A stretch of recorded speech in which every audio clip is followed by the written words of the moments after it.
Okay, so on this one, I want to basically pick the best beam, the lightest weight wide flange beam, so that does not exceed 1/360th of the span length. Okay, and we'll get into that in a second. Okay, about what that actually is. So what I'm basically trying to do is find, what dimensions, what I. I'm going to solve for I, and then look it up in that table. Okay, and the way I'm going to do that is a simply supported beam. I'm interested in the maximum deflection, okay, which will occur at the midpoint due to symmetry here. Okay, so for the distributed load, I'll use this guy. Okay, and then for the 8 kips, okay, I will actually do it right here, this guy here, and do it at the midpoint at 8 feet, or that would be what, 96 inches that I would do. I'm going to have 2 of those and 1 of the other one. Okay, and that will give me again that maximum deflection, which would be at the midpoint. So for that first guy, for the distributed load, we'll go ahead and do that. So for the distributed load, it's going to be -5. W will be 2,000 divided by 12, right? Because I need it in inches, okay, in kips per inch, not kips per feet, and then times L. L for the whole thing, that'll be 16 times 12, which is 192. Again, doing everything in pounds and inches here. Divide that by 384 times E, which for steel is going to be 29 times 10 to the 6. It's steel because, again, I'm using that those tables. That's for steel values, okay, and that's going to give me, and then times I. I is really what I'm trying to solve for here. So from that, I get -101.7 divided by I. Okay, now the other guy, okay, there's going to be 2 of these guys.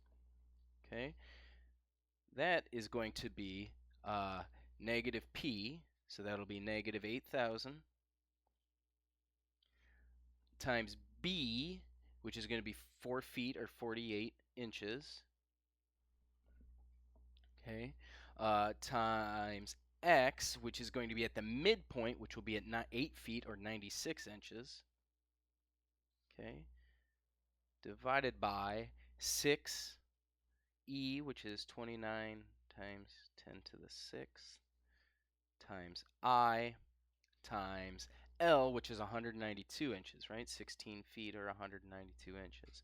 And then that's going to be times 192 squared minus B, which again is 4 feet, which is 48 squared. Okay, then minus X, which is at the location that I'm interested in, which is 8 feet or 96 squared. Okay, doing that calculation, okay, again I get -27.97 over I. Okay, so that's the deflection due to one 8,000 pound force at 4 feet. Again, I've got 2 of these, so I'm going to add these together, and that's the deflection at the midpoint, which is where the maximum is going to be. Okay, now I don't want these to be any bigger than 1 divided by 360 of the total length. So the total length again is 192. I want to divide that by 360. That's what I want the deflection to be equal to.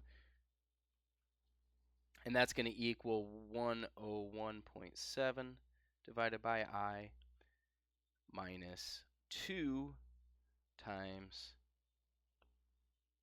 27.97 divided by I.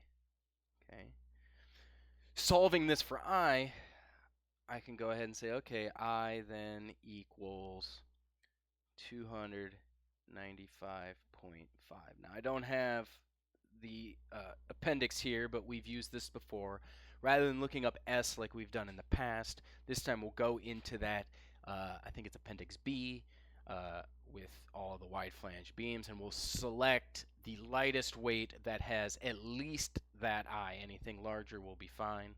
Okay, it has to have at least that moment of inertia, and from that I find that W16 times 26 is the lightest option. You can go ahead and look that up on your own, but the main idea here again is breaking it up into distributed load and 2-point loads, and then setting the deflection equal to the max that I want, and then solving for that moment of inertia, selecting from that.